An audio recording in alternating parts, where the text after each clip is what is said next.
Hello everyone, welcome to botany students. आज के इस वीडियो में हम बात करेंगे फाइटोफिथोरा के बारे में। तो हम जो है वो फंगस फाइटोफिथोरा की अक्रेंस, वेजिटेटिव स्ट्रक्चर, एसेक्सुअल और सेक्सुअल रिप्रोडक्शन देखेंगे कंप्लीट एक ही वीडियो में। ठीक है, आपको कहीं जाने की ज़रूरत नहीं है, एक ही वीडियो में हम कंप्लीट फाइटोफिथोरा को जो है वो पढ़ेंगे। तो फाइटोफिथोरा हमारे पास है क्या? एक फंजाई है, और ऐसी फंजाई है हमारे पास जो डिस्ट्रॉय करती है। फाइटा का मतलब आ गया प्लांट और थेरा का मतलब हो गया डिस्ट्रॉयर। ऐसी फंजाई जो कि हमारे पास जो है वो प्लांट को डिस्ट्रॉय कर देती है। ठीक है, मोस्टली जो है वो फाइटोफिथोरा हमारे पास फ्लावरिंग प्लांट पे अटैक करता है और उसको डिस्ट्रॉय करता है। तो समझ में आ गया ना कि फाइटोफिथोरा क्या है? एक डिस्ट्रॉइंग फंजाई है हमारे पास। अब बात करते हैं इसके हम सिस्टमेटिक पोजीशन की। तो इसकी हमारे पास डिवीज़न आ जाती है यूमाइकोटा और सब डिवीज़न आ जाती है मेस्टिगोमाइकोटिना, और जीनस वही हमारे पास फाइटोफिथोरा आ जाता है। ठीक है, तो ये इसकी सिस्टमेटिक पोजीशन आ गई हमारे पास। इंपॉर्टेंट आ जाती है इसकी अक्रेंस और हैबिट। अब हमारे पास जो है वो 75 स्पीसीज है पूरे वर्ल्ड में फाइटोफिथोरा की, जिसमें से 15 जो है वो इंडिया में पाई जाती हैं। ज़्यादातर स्पीसीज जो है वो फैकल्टेटिव स्पोरोफाइट है और कुछ फैकल्टेटिव पैरासाइट्स हैं। मैंने बहुत बार आपको बोला है कि फैकल्टेटिव स्पोरोफाइट और पैरासाइट, जब भी हम फंजाई पढ़ते हैं हमें ये चीज़ें आनी चाहिए। आपको पता है तो आप कमेंट करके बताइए कि स्पोरोफाइट और पैरासाइट होते क्या हैं। ठीक है, तो मैं एक बार फिर बता देती हूँ। जो स्पोरोफाइट होते हैं ना हमारे पास, वो ऐसी फंजाई होती है जो हमेशा डेड ऑर्गेनिज्म के ऊपर रहती है। ठीक है, अपना खाना वो कहाँ से बनाएंगे? डेड ऑर्गेनिज्म के ऊपर। और पैरासाइट क्या होते हैं? जो लिविंग ऑर्गेनिज्म के ऊपर ही रहते हैं, डिपेंड होते हैं। ठीक है, और फैकल्टेटिव लग गया तो फैकल्टेटिव का मतलब होता है एक तरह से झूठा। स्पोरोफाइट है लेकिन फैकल्टेटिव है, यानी कि रहता वो हमारे पास, डिपेंड करता है वो हमारे पास नॉन लिविंग ऑर्गेनिज्म पे। पर जब इसको अनफेवरेबल कंडीशन मिल रही है, ठीक है, कुछ ऐसे हालात बन रहे हैं, तो उस टाइम पे ये लिविंग ऑर्गेनिज्म को भी यूज़ कर सकता है। ठीक है, उसको भी ये खा सकता है। वहीं फैकल्टेटिव पैरासाइट क्या हो गया? पैरासाइट मतलब जो लिविंग ऑर्गेनिज्म को खा रहा है। ठीक है, लिविंग ऑर्गेनिज्म के ऊपर ये डिपेंड है। लेकिन फैकल्टेटिव कि अगर इसको लिविंग ऑर्गेनिज्म नहीं मिल रहे हैं तो ये नॉन लिविंग जो डेड एंड डिकेइंग मटेरियल है उसके ऊपर भी जो है ये डिपेंड कर सकता है। ठीक है, अपना जो है वो फूड बनाने के लिए। तो ये दो चीज़ें हैं जो कि आप जितनी भी फंजाई पढ़ेंगे वहाँ पे यूज़ होगी, फैकल्टेटिव स्पोरोफाइट और फैकल्टेटिव पैरासाइट। आपको ये अच्छे से क्लियर होनी चाहिए। ठीक है, अब हम फाइटोफिथोरा पढ़ रहे हैं तो फाइटोफिथोरा का बहुत ज़्यादा इंपॉर्टेंट क्वेश्चन आता है, लेट ब्लाइट ऑफ पोटैटो। तो लेट ब्लाइट ऑफ पोटैटो क्या होता है? हमारे पास जो फाइटोफिथोरा इनफेस्टेंस है, ठीक है, इनफेस्टेंस याद रखना इसका नाम।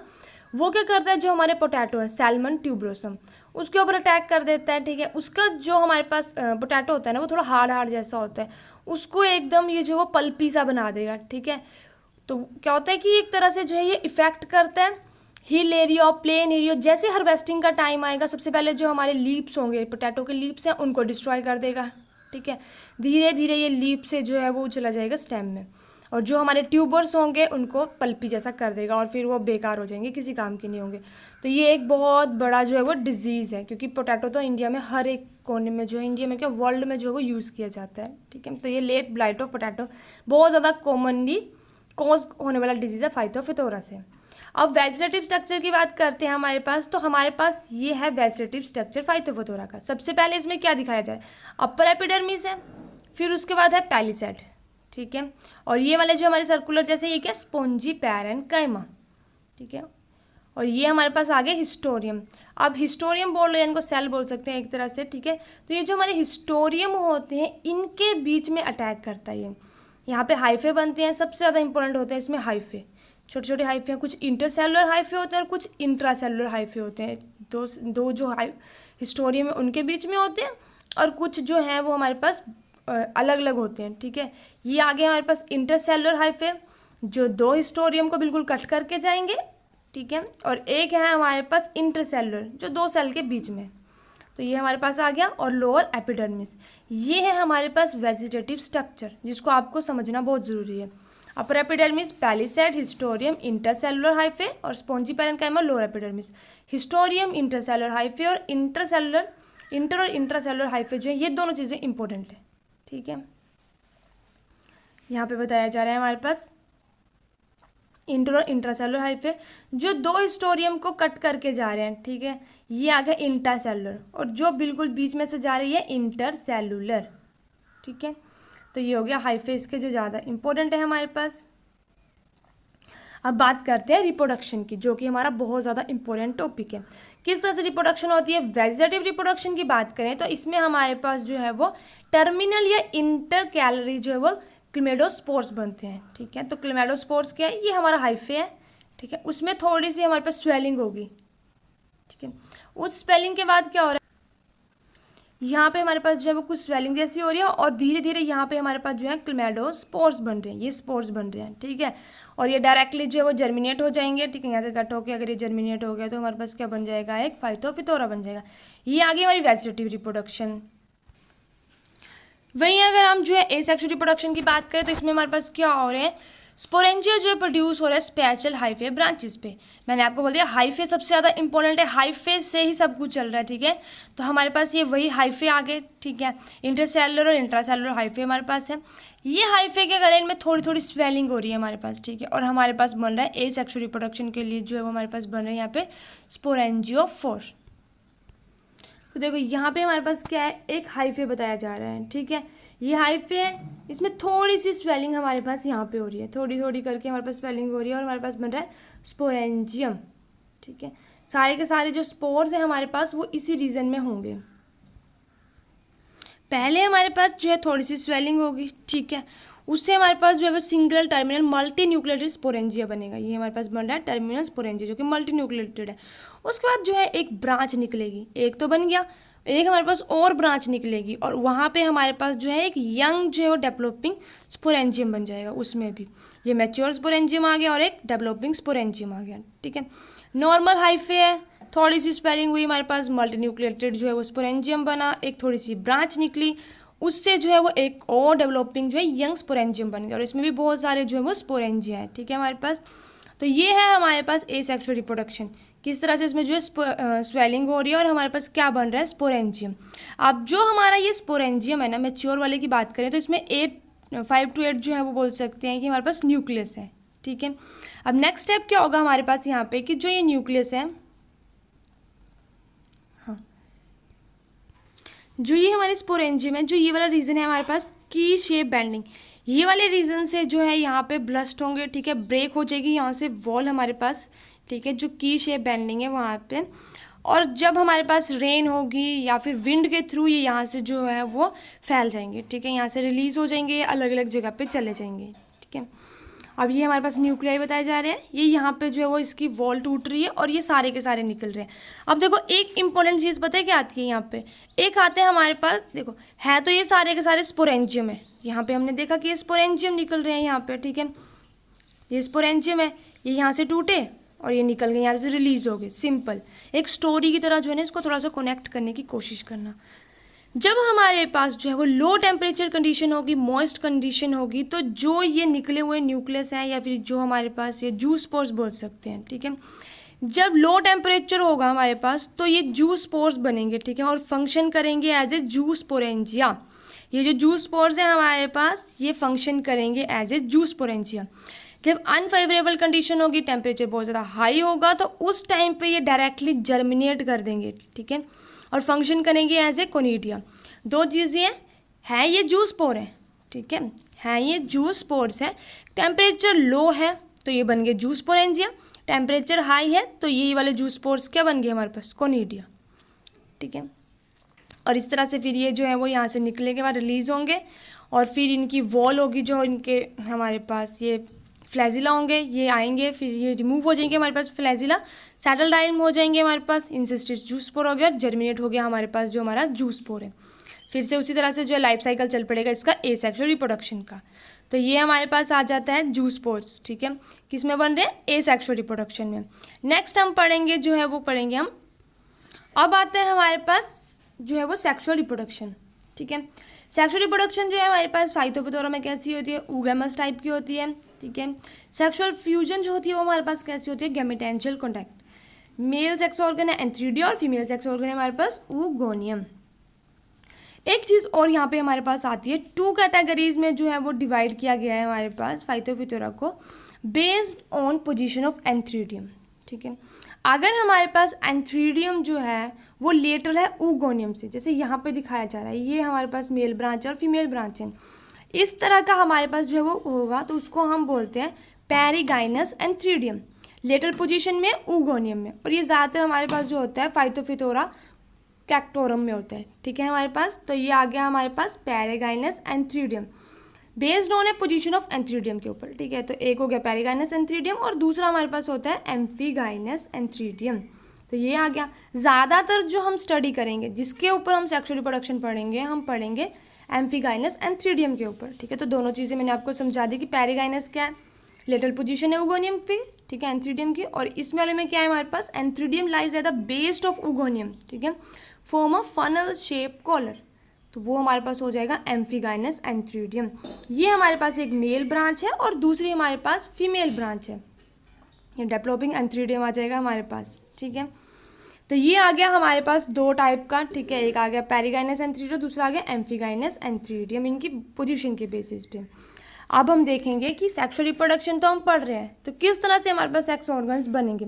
फिर वही चीज़ मैं आपको याद दिला दूं कि हमारे पास नॉर्मल हाइफे है, वेजिटेटिव, एसेक्सुअल, सेक्सुअल रिप्रोडक्शन, सारी की सारी कहाँ से स्टार्ट होगी, उन्हीं नॉर्मल हाइफे से। उन्हीं नॉर्मल हाइफे में थोड़ी थोड़ी स्वेलिंग होगी और हमारे पास जो है वो सेक्सुअल रिप्रोडक्शन के जो पार्ट हैं वो बनेंगे, ठीक है। तो हमारे पास एक मेल ब्रांच है और एक फीमेल ब्रांच है। मेल ब्रांच स्टार्टिंग में थोड़ी सी बड़ी होगी, फीमेल ब्रांच जो है वो छोटी होगी स्टार्टिंग में, ठीक है। यहाँ पे हमारे पास डेवलप हो रहे हैं एंथ्रीडिया। एंथ्रीडिया जो है हमारे पास वो पहले बन जाएंगे as compare to oogonia. Antheridia बन रहा है हमारे पास, उसकी जो डेवलपमेंट है वो काफ़ी फास्ट है हमारे पास एंथ्रीडिया की। अब इम्पोर्टेंट है यहाँ पे हमारे पास जो है सेप्टम है और ये बन रहा है प्रीसिंग ऊगोनियल ब्रांच। क्या हो रहा है यहाँ पे ना कि कहाँ गया, यहाँ पे हमारे पास क्या हो रहा है, देखो मेल वाली जो ब्रांच है वो पहले आ रही है और फीमेल बाद में आ रही है। ये यहाँ पे जो है वो फीमेल वाली ऊपर को जा रही है और ये मेल वाली हमारे पास ब्रांच आ गई, ठीक है। जो हमारे पास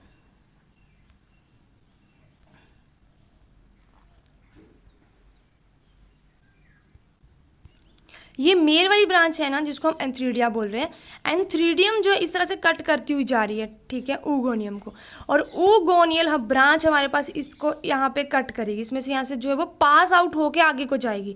ये पॉइंट बहुत ज़्यादा इंपॉर्टेंट है। क्या हो रहा है, इस तरह से हमारे पास ये मेल ब्रांच आ रही है और फीमेल ब्रांच जो है वो यहाँ पे ऐसे जा रही है, इसको बीच में ऐसे इसको कट करते हुए, ठीक है, यहाँ पे इसको कट करते हुए जा रही है, ठीक है। तो ये लिखा हुआ है प्रीसिंग ऊगोनियल ब्रांच, यानी कि जो मेल है एंथ्रीडिया उसको कट करते हुए आगे को जा रही है हमारे पास ऊगोनियल की ब्रांच, ठीक है। ये पॉइंट इंपॉर्टेंट है क्योंकि इसी से हम आगे पढ़ेंगे। और यहाँ पे हमारे पास ये सेप्टम की फॉर्मेशन हो रही है, ठीक है, तो ये सेप्टम आ गया हमारे पास। अब इस स्टेप के आगे क्या होगा कि जो हमारी ऊगोनियल की ब्रांच है, देखो एंथ्रीडियम की ब्रांच पहले पतली सी थी, ठीक है, फिर वो थोड़ी सी स्वेलिंग हुई, ऊगोनियल की ब्रांच उसमें से क्रॉस हो रही है, ये वाली स्वेलिंग हो रही है एंथ्रीडियम की ब्रांच, इसमें एंथ्रीडिया है हमारे पास, और जो ऊगोनियल ब्रांच है उसमें भी स्वेलिंग होगी अब, ठीक है, और वहाँ पे हमारे पास क्या बनेंगे, ऊगोनियम। इसका साइज जो है वो ज़्यादा होता जाएगा। जो एंथ्रीडियम है ना, मैंने पहले बताया उसकी ग्रोथ पहले हो रही है, एंथ्रीडियम की ग्रोथ पहले हो रही है एज़ कम्पेयर टू ऊगोनियम, और ऊगोनियम की जब ग्रोथ स्टार्ट होगी तो वो उससे भी बड़ा हो जाएगा, ठीक है, उसको पीछे छोड़ जाएगा वो साइज़ में, ठीक है। तो हमारे पास जो है ये है सेप्टम, ठीक है, और ये हमारे पास है एंथ्रीडियम की ब्रांच और इसको क्रॉस करके जाती हुई है ये डेवलपिंग ऊगोनियम। मैंने पहले बता दिया, पॉइंट थोड़ा सा यहाँ पे इम्पोर्टेंट है, ठीक है। और ये हमारे पास बन गया डेवलपिंग ऊगोनियम, ये आ गया हमारे पास फिर ऊगोनियम, और इसमें एक्सेल है, यहाँ पे मेल न्यूक्लियस है, एंथ्रीडियम है और पैपिला है। पैपिला जो है एक इम्पोर्टेंट पॉइंट आता है यहाँ पे, ठीक है, छोटे छोटे से हमारे पास यहाँ पे जो है वो एंथ्रीडियम में पैपिला बनते हैं, यानी कि ये वाली जो चोंच जैसी निकली है ना, इसको बोलते हैं हम पैपिला, ठीक है। ये सेप्टम आ गया और मेल न्यूक्लियस आ गया, एक हमारे पास यहाँ पे एग न्यूक्लियस आ गया।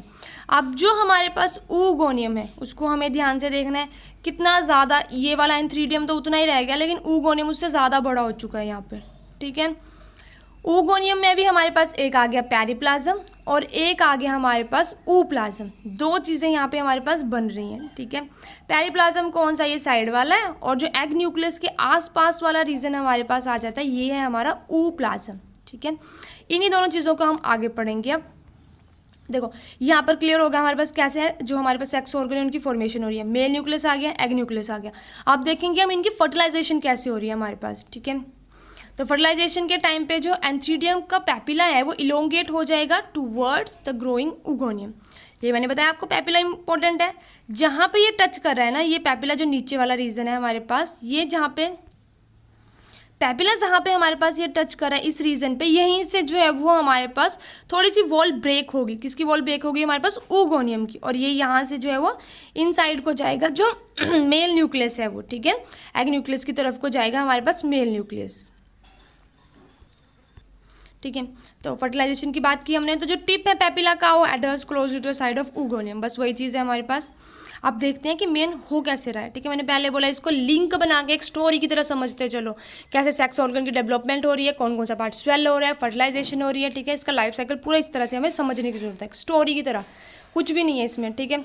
तो वही हमारे पास पेरिप्लाज्म और ooप्लाज्म जो मैंने आपको बताया, हमारे पास oogonia में है। पेरिप्लाज्म जो साइड वाला रीजन है, और ooप्लाज्म क्या है, जो न्यूक्लियस के आसपास वाला रीजन है वो ooप्लाज्म है, ठीक है। ये पैपिला और एंथ्रीडिया। अब ये फर्टिलाइजेशन ट्यूब बनी है। पैपिला थोड़ा सा यहाँ से जो है वो ब्रेक हुआ है पैपिला वाली जगह से oogonia, और हमारे पास ये जो है वो न्यूक्लियस, मेल न्यूक्लियस जा रहा है फीमेल न्यूक्लियस की तरफ को। अब यहाँ पे हमारे पास 2 इंपॉर्टेंट टर्म्स आती हैं, ठीक है, जिनके बारे में आपको मुझे कमेंट सेक्शन में बताना है अगर आपको पता है। पहली चीज़ है प्लाज्मोगैमी, कि प्लाज्मोगैमी क्या होती है और कैरियोगैमी क्या होती है। यहाँ पे हमारे पास वही प्लाज्मोगैमी और कैरियोगैमी हो रही है, ठीक है।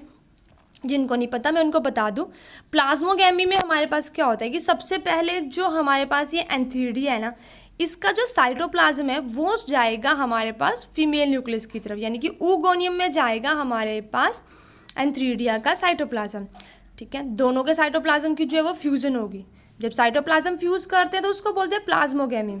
और सेकंड पोजीशन, जो सेकंड स्टेप है वो क्या आएगा, हमारे पास न्यूक्लियस फ्यूज कर रहे हैं, मेल और फीमेल न्यूक्लियस जो है वो आपस में उनकी फ्यूजन हो रही है, उसको हम क्या बोलते हैं, जब 2 न्यूक्लियस फ्यूज करते हैं उसको बोलते हैं कैरियोगैमी। प्लाज्मोगैमी हो रही है फर्टिलाइजेशन में, और दूसरी टाइम पे क्या हो रही है, कैरियोगैमी। दोनों हो गए हमारे पास, और हमारे पास क्या बन गया, 2n, ठीक है। डिप्लॉयड हमारे पास स्ट्रक्चर बन गया, फर्टिलाइजेशन ट्यूब आ गई, मेल न्यूक्लियस और फीमेल न्यूक्लियस, ठीक है। और ये बन गया हमारे पास 2n। अब जिस चीज़ को हम तब से जो है वो oogonia पढ़ रहे थे, अब वो चीज़ क्या बन गई हमारे पास, oospore। जो हमारे पास पेरिप्लाज्म था, ooप्लाज्म था, वहाँ पे क्या हो रहा है, एक वॉल जनरेट हो रही है, दोनों न्यूक्लियस फ्यूज हो रहे हैं एक जगह पे, ठीक है। एंथ्रीडियम जो है वो पूरी तरह से खाली हो चुका है यहाँ पे, ठीक है। और बीच में एक जगह पे जो है हमारे पास क्या हो रहा है, फ्यूजन हो रही है, 2n न्यूक्लियस बन चुकी है। उस पार्ट को oogonia नहीं बोलेंगे, अब हम वहाँ पे एक नई टर्म आती है उसको बोलेंगे oospore। तो हमारा ये क्या है, oospore है। oospore क्या करेगा, अब अपनी वॉल जनरेट करेगा, ठीक है, स्मूथ वॉल करेगा जनरेट, और बिल्कुल फ्रीली हो जाएगा ये oogonial वॉल से। जो oogonia की खुद की वॉल है ना उसको पूरी तरह से छोड़ देगा, एक अलग ही सिस्टम बनाएगा ये oospore, बिल्कुल फ्री हमारे पास ये oospore है, ठीक है। इसकी वॉल्स आ जाएंगी, एक्सोस्पोर और एंडोस्पोर, जिसकी वॉल आ गई हमारे पास, ठीक है। 2n न्यूक्लियस बन गया, चीज़ क्या है ये, oospore हमारे पास यहाँ पे बन गया। अब यही oospores जो है लास्ट स्टेप है, फर्टिलाइजेशन होगी, ये जर्मिनेट होगा और ख़त्म हो जाएगा हमारे पास, ये वीडियो टॉपिक पूरा खत्म है। एक्सोस्पोर है, एंडोस्पोर है और न्यूक्लियस है, और ये क्या है, oospore। अब हमारे पास यहाँ पे कैसे जर्मिनेट करेगा, ठीक है, कुछ टाइम तक ये रेस्ट करेगा, उसके बाद ये वाटर में जो है वो वाटर एब्जॉर्ब करेगा और एक्टिव हो जाएगा, ठीक है।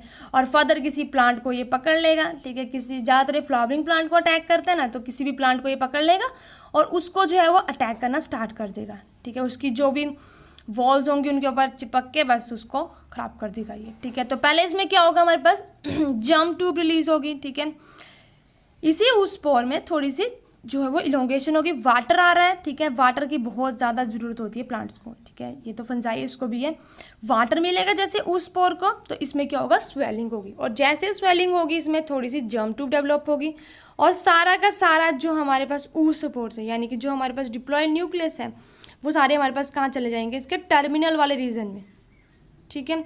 हमारे पास जो है यहाँ पर लार्ज नंबर ऑफ न्यूक्लियाई बनेंगे, हमारे पास न्यूक्लियर डिवीजन होगी जिसको माइटोटिक बोलेंगे, ठीक है, माइटोटिक डिवीजन होगी, और बहुत सारी हमारे पास ये यहाँ पे चले जाएंगे।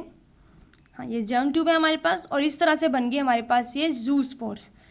फेवरेबल कंडीशन में जो है ये ग्रो करेंगे हमारे पास, और फिर वो उसी तरह से जो है अटैक करेंगे, किसी और प्लांट को ये डिस्ट्रॉय कर देंगे, ठीक है। तो ये हो गया हमारे पास सेक्सुअल रिप्रोडक्शन, ठीक है।